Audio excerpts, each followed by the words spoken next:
Head of the department. আমি এমনি সুন্দর জায়গা দেখতে পছন্দ করি, ঘুরতে পছন্দ করি।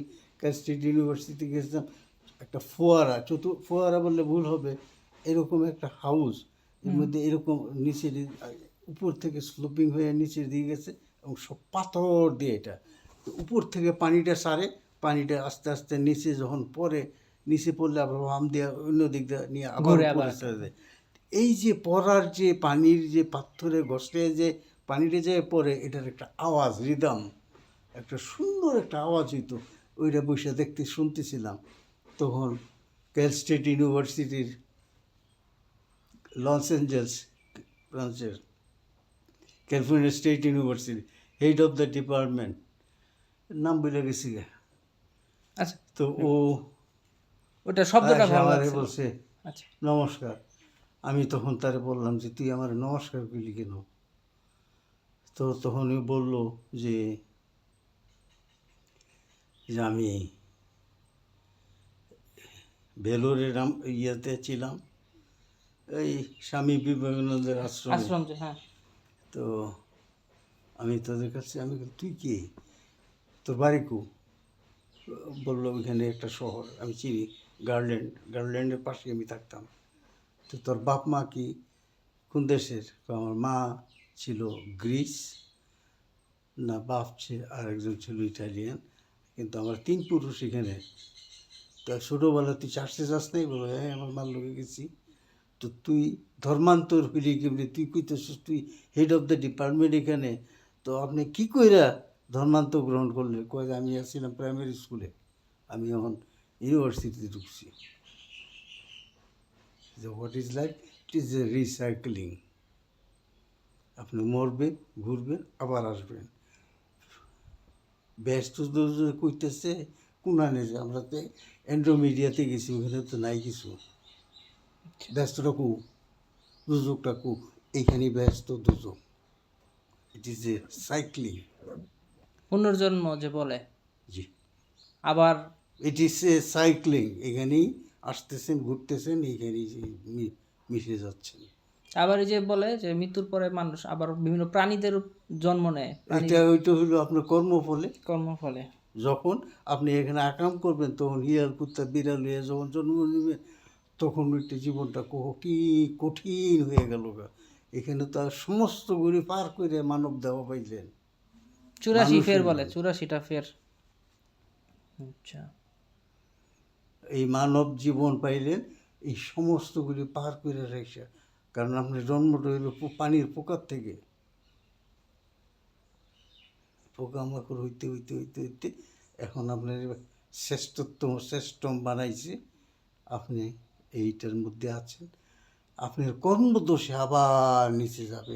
এর প্রমাণ হইল হাসানামের বর্ণনাতে, হুজুরে গালিমপুরে দেখছে একটা কুত্তা, কালা রঙের একটা কুত্তা দরজাটার মধ্যে মুখটা দিয়ে এরকম বসে থাকতো। তো হুজুরের থেকে কিছু খাওয়া দিত, কাটা কোটা দিত, কিন্তু খাইতো না যতক্ষণ হুজুরে না কইতো, বলে যে খা। তো হাসানে মা জিজ্ঞেস করলো এটা কি? কই উনি একজন বড় ভালো লোক ছিলেন, একটা কর্ম খারাপ করছিলেন, তার জন্য এই কুত্তা হয়ে এসেছে। তো না সারা পর্যন্ত উনি খাবে না, আবার ভালো কর্ম কইরা যদি ভালো মানব জীবন পায়। এটা তিনি বলছেন, হাসানের মার থেকে বর্ণনা, শোনা আমি আমার শোনা। না, এই গল্পটা আমি এর থেকে শুনছি, শিলার বড় মামার থেকেও শুনছি। এটা প্রচলিত আছে, গালিমপুরের এই গল্পটা। এরপরে নোয়াখোলা একটা লোক, ওইটা তো আজিউল্লাহ মৌলভী হয়েছে, আমাকে হুজুর এরকম একটা করছে যে আরে আসবে দেখা দিবে। ঠিকই আসছিল, দেখা দিচ্ছে একটা লোক মুদ্রা মারা গেছে, তার বউ ছেলে মেয়েরা পাগল হয়ে গেছিলো। দেলোয়ারের দাদা নাকি কে জানি, যা আইব দেখা পাইবি, দেখতে পাবি। এসে দেখা করে গেছে। তিনি বহু জায়গায় বহু লোকের সাথে সশরীরে দেখা করছেন। এটাকে বলে মেরাজ।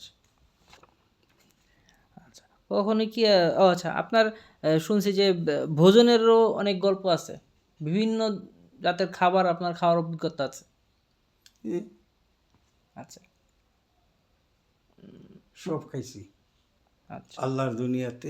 যত খাদ্য মানুষ গ্রহণ করে হুম। তা সব খাইছি। সবচেয়ে ভালো লাগছে কোনটা, যে এইটার টেস্ট ছিল আল্লাহর অসাধারণ? নিয়ামত সবই ভালো লাগে। সবই ভালো লাগছে। আচ্ছা আচ্ছা, কখনো কি এরকম হয়েছে যে কোনো বাহাসের শিকার হয়েছেন? যেমন হ্যাঁ। দাদা যান থাকতে বিভিন্ন ধরনের বাহাস করতে আসছে লোকেরা, ঝামেলা করতে আইসা, এরকম বাহাস করতে হয়েছিল? না আছে না বিপদে ফালাইছে, যে মুরিদ কোথাও গেছেন বেড়াইতে আপনার ধরছে? না, আমাকে এরকম কোথাও এরকম বলতে সাহস পাইনি, কেউ আসেনি আমার সামনে এরকম। আচ্ছা, না আমাকে একটা এরকম গল্প বলছিল আমাদের এই খানকাতে একজন, যে এরকম ধরছিল আপনারে, পরে আপনি নাকি 3টা কোশ্চেন করার পর নাকি চলে গেছিল। আর এটা কোথায় জানি এই মানে আপনি আসার পরে আমেরিকার থেকে উনি আপনার এরকম সফর তো সঙ্গী। অনেকে প্রশ্ন করে, প্রতিদিনই প্রশ্ন করে। আচ্ছা যেমন আমাদের মসজিদে এরা এরা বললো যে আপনারা মাজারে চেষ্টা করেন। এই প্রশ্নের উত্তর দিলাম যে আমি মাজারে চেষ্টা করি, ঠিক আছে, আমি তো মাজারে চেষ্টা করি না। আমি চেষ্টা করার আগে কী বলি? আল্লাহু আকবার। তার মানে আমি আল্লাহকে চেষ্টা করতেছি। মানুষ জেনে যে চেষ্টা করবো সে হলো সবচেয়ে বড় জাহেল এবং কাফের। এর চেয়ে বড় কাফের হইতে পারে না। আমরা আল্লাহকে চেষ্টা করি। আল্লাহ ওইখানে নাই। আমি তো ইট পাথরে, আপনি যেই কাবা ঘরে যে ইট পাথরে চেষ্টা করেন গা, আপনি প্রতি ওয়াক্ত নামাজের সময় কাবার দিকে তাকায় থাকেন কেন? মসজিদে মেহরাবে এবং মানুষের পায়ের আমি তো ইট পাথরে মাজারে চেষ্টা করি। আমি যে মানুষের প্রথম জগতের নিচে পায়ের জগতে যে আপনার চেষ্টা করেন, ওইটা তারা ইংরেজি মাস্টার করছিল, সিরাজের বাপ। আপনি যে মানুষের পায়ের পাতার মধ্যে চেষ্টা করেন, মানুষের গুহর দিকে তাকায় থাকেন, গুহদ্বারে। হুম। আচ্ছা তারপরে আরেকটা বড় জিনিস যেটা, যে বিদেশি ফাদারদের সাথে মেসাইদের সাথে যেটা নিয়ে তর্ক হয়েছে, সে তোরা তো এখানে বহু ইমাম সাহেবরা জানে না ফজরের নামাজ 2 রাকাত কার জন্য পড়ো, কার উপরে ফরজ ছিল? আদম আলাহ ইসলামের উপরে 2 রাকাত ফরজ নামাজ ছিল। উনি আল্লাহর কাছে শুক্রিয়া বাবদ এই নামাজের এই তরিকা না, নামাজ হিসাবেই সেটা ছিল আল্লাহর কাছে। যখন নিক্ষিপ্ত হয় অন্ধকার ছিল, যখন আলো আসে তখন উনি আল্লাহর কাছে ফরিয়াদ করে 2 রাকাত নামাজ পড়ছিলেন, আল্লাহর সাজদা করছিলেন, উঠছিলেন, বসছিলেন। এই জন্য ওনার সময় শরীয়তি আদম ছিল 2 রাকাত ফরজ নামাজ। মুসা আলাইহিস সালামের সময় তুর পাহাড়ে যেয়ে উনি হারাই গেছে, পথভ্রষ্ট হয়ে গেছিলেন। তখন ওইখানে যেয়ে তিনি আসরের সময়, এটা না জোহরের সময়, আমার ভুল আছে, একটা হলো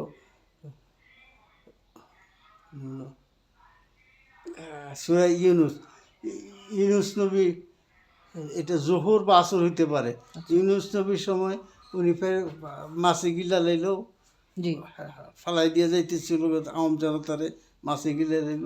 তো এটা নাজাত পেয়ে তিনি যখন বাড়ি আসলো, তখন শান্তি পাইলো, তখন উনি 4 রাকাত নামাজ পড়লেন।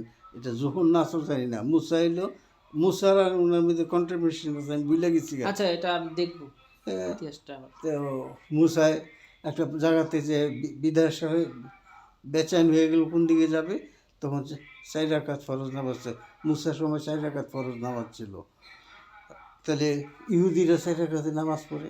তারপরে আসেন ঈসা আলাইহিস সালামের, একই জিনিস, ওনার উপরে 3টা ফরজ হয়েছিল। ওনাকে প্রশ্ন করা হয়েছিল, তুমি কি আল্লাহ? বলে না, আপনি আল্লাহ।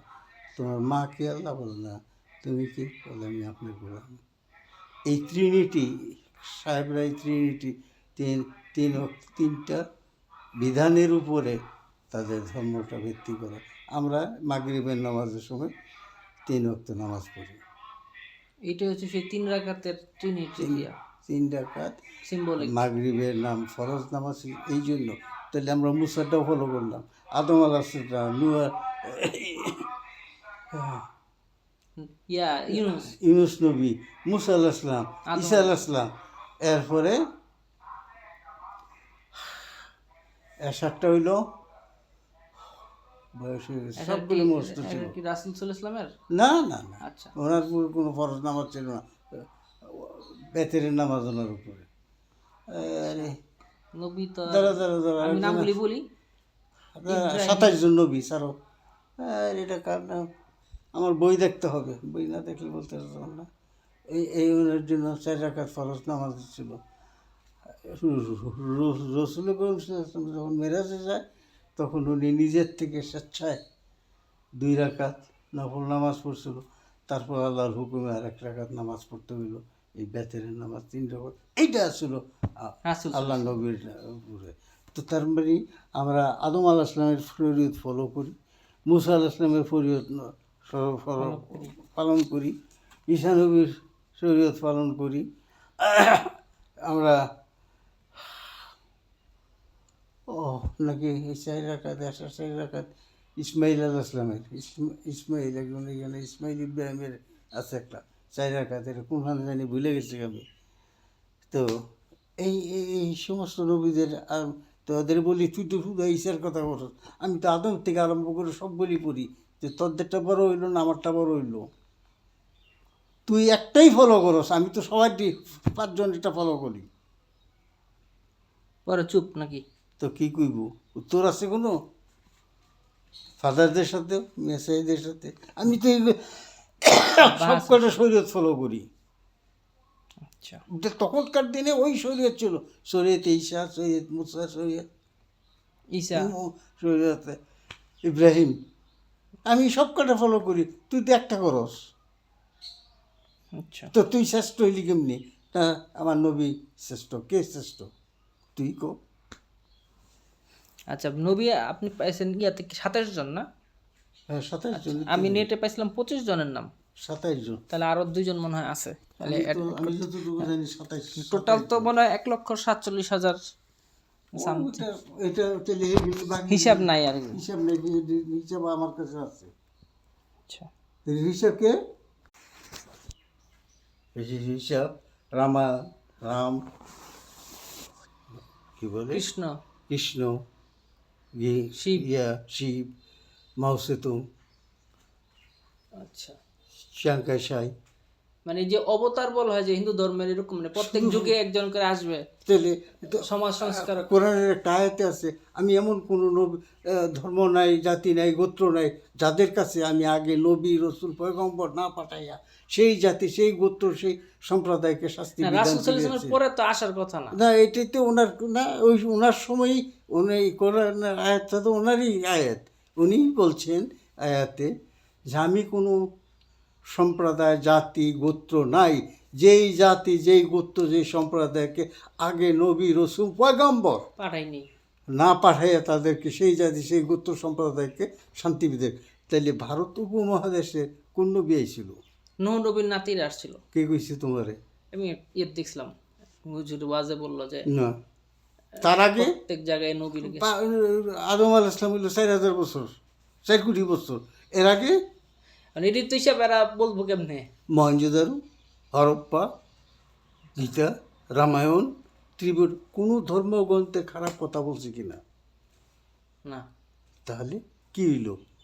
সনাতন ধর্মটা হইছে, প্রাচীন। ধর্মটাই হইল মানুষকে ভালো পথে চালিত করার জন্য, আত্মশুদ্ধির জন্য। তাহলে সনাতন ধর্মটাও তাহলে ইসলাম ধর্মেরই। তো এরা কি খারাপ কোনটা কইছে? এরা তোমরা যে দেবদেবী মসজিদে, বানায় নিছে, যে পূজা করতেছে। ওটা তো তোমরাও করছো। কাবা ঘরের ভিতরে ছিল বহু হাজার, বহু শত, এটা তো আমরা তোমরা তো নিরাকারে করতেছি না। কাবা ঘরটা আকৃতি বলতেছেন, বুঝছি। তোমার একটা আয়াত আছে না, হয় তুমি আমারে দেখো না, আমি তোমারে তোমারে দেখি, তো জি। তুমি কেমনে নামাজটা বললা?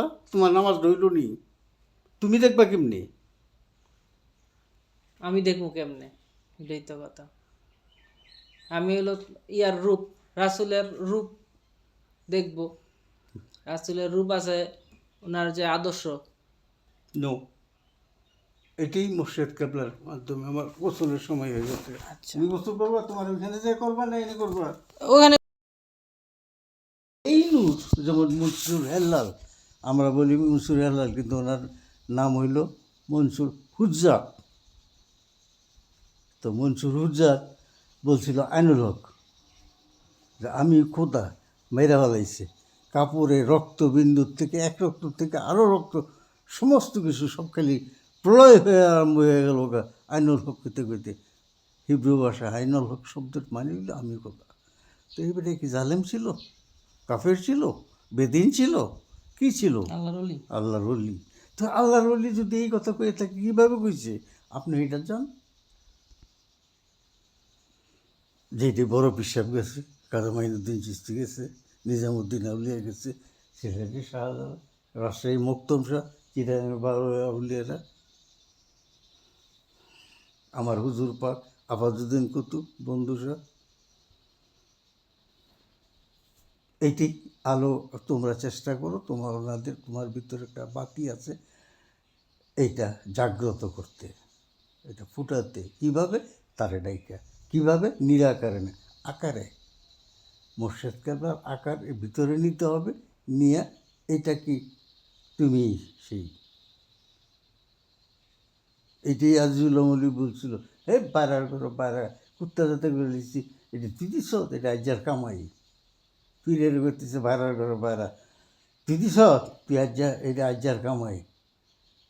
তো তোর কাছে আসছি দুইটা দেখি, একটা বাক্য আর একটা আকার, মানে আল্লাহর স্বরূপ আর বাক্য হুকুম।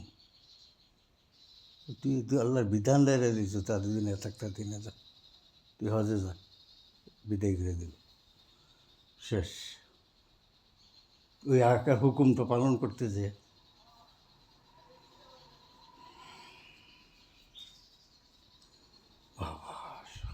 ওই আকার,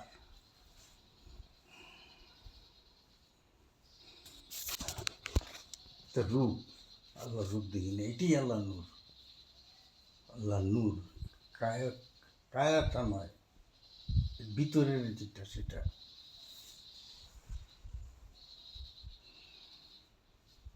আমরা শুধু নূরের আহ্বান করি, নূরের চেষ্টা করি, আল্লাহ নূরের চেষ্টা করি, এছাড়া কিছু বুঝি না।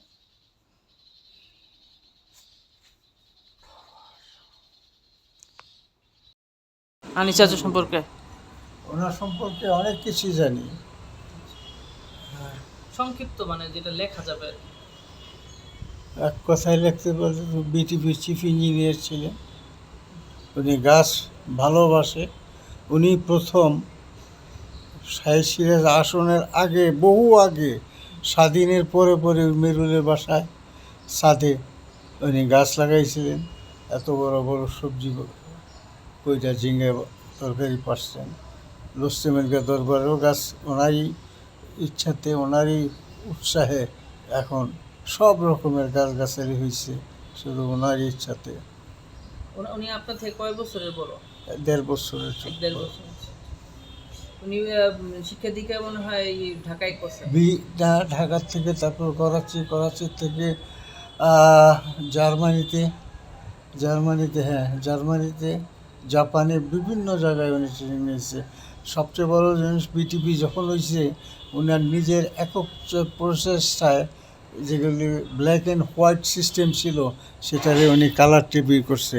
এটা একটা ওনার মহতি, এবং এই দেশের জন্য কালার টিভির জন্য উনি প্রথম উদ্যোক্তা। আগে মেশিনগুলি ছিল ব্ল্যাক অ্যান্ড হোয়াইট, উনি এটাকে কনভার্ট করে কালার টিভি, কালার টেলিকাস্ট করছে। উনি টেলিভিশনের প্রথম যখন এনএসি টেলিভিশন হয় ছাত্র অবস্থায়, তখনই উনি ডিআইটি বিল্ডিংয়ে টেলিভিশন ছিল, 5 মাইল রেডিয়াসে, তখন থেকে উনি বিটিভির সাথে জড়িত ছিলেন। ওনার অনেক দান আছে বিটিভিতে, কিন্তু উনি ওনাকে রিভাইভ করা হয়েছে রাজনৈতিক কারণে। কারণ উনি চাইছিল, আমি যতটুকু জানি, কমার্শিয়াল করার জন্য এই সরকারি সম্পত্তি ব্যবহার করতে চাইছিল অ্যাডভার্টাইজ বানানোর জন্য। উনি বাধা দিছিলেন যে না। তো তারাই ওনার পিছনে লেগা সরকারি মহলে, কারণ তাদের স্বার্থ ছিল, তারা অ্যাডভার্টাইজ করাইতে পারতো বিনা পয়সায় কোনো সরকারি সম্পত্তি দিয়া। উনি এটা প্রতিহত করতে যাইয়া ওই যারা অ্যাডভার্টাইজ দিত, বড় বড় কোম্পানিওয়ালা, তারাই তার পিছনে লেগে তাকে রিভাইভ করে রাখা হয়েছে। তার আন্ডারে যারা কাজ করছে, ওনার থেকে যারা কাজ শিখছে, সেই সমস্ত লোকের ওনারে বাদ দিয়া রিভাইভ করে ওনাকে উপরে প্রমোশন দেয়। উনি বাধ্য হয়ে উনি শেষ পর্যন্ত রিজাইন দিয়ে চলে আসছে, বুঝছে নাকি, চিরাল দেয় নেই, রিটায়ারমেন্ট হয়ে গেছে ওইভাবে থেকে। নিজে থেকে আর কি রিটায়ার করছে আর কি। না বাধ্য করা না হয়েছে? না না না, বাধ্য করা হয়নি, মানে ওনাকে দাবায় রাখা হয়েছে, ওনাকে যথাযথ মর্যাদা এবং প্রমোশন দেওয়া হয়নি। বিটিপিতে যখন কত বছর উপলক্ষে যেন অ্যাওয়ার্ড দেওয়া ছিল, যে ব্যক্তি নতুন মেশিন আইনা কালার সিস্টেম করার কথা, সেইখানে উনি পুরান মেশিনগুলি দিয়ে কালার সিস্টেম করছে। এটা কোনো বিশাল এক মর্যাদা ব্যাপার। এদেশে সরকার, তখনকার দিনের সরকার কোনো মর্যাদা দেয়নি। ওনার শিক্ষা জীবন বা শৈশবকাল কি শিষ্যকে তো বললাম না, একদম ক্লাস 2 থেকে মনে হয় নারায়ণগঞ্জে পড়ছেন। নারায়ণগঞ্জ থেকে ম্যাট্রিক পাস করার পরে সংক্ষিপ্ত কোর্স করার জন্য পলিটেকনিকে ভর্তি হয়। পলিটেকনিকের ছাত্র অবস্থা থেকে বিটিভিতে চাকরি হয়। তারপরে লাহোরে যায়, তারপরে যায় জার্মানিতে, ওখান থেকে শিখে জাপানে যায়, বিভিন্ন দেশের থেকে। ওনার সামাজিক ঠিক আছে, তারপরে উনি ফুল কোর্স ইঞ্জিনিয়ারিং গ্র্যাজুয়েশন করে এখানে থেকে পড়াশোনা করে। শুধু বিটিভিতে না, সংসারটা পরিচালনা করার জন্য বিভিন্ন প্রতিষ্ঠানে উনি কাজ করেন, এবং উনি নিজে নিজে পইরা প্রিন্টিং জগতের প্রথম স্রষ্টা, এই দেশের স্রষ্টা এবং দ্রষ্টা উনি। বিদেশ থেকে অফসেট মেশিন, অনেক ধরনের আধুনিক মেশিনপত্র উনি ইম্পোর্ট করে, তখনকার দিনে যে শ্রেষ্ঠ খবরের কাগজ ছিল, প্রিন্টিং ছাপাখানা ছিল, উনি সেই সমস্ত মেশিনে ইনস্টল করে, ট্রান্সকি করার ব্যবস্থা করে, এবং রিপেয়ার করতে সমস্ত কিছু উনি করতেন। সমস্ত বড় বড় সংবাদপত্র এবং প্রিন্টিং প্রেসগুলির উনি একচ্ছত্র ছিলেন।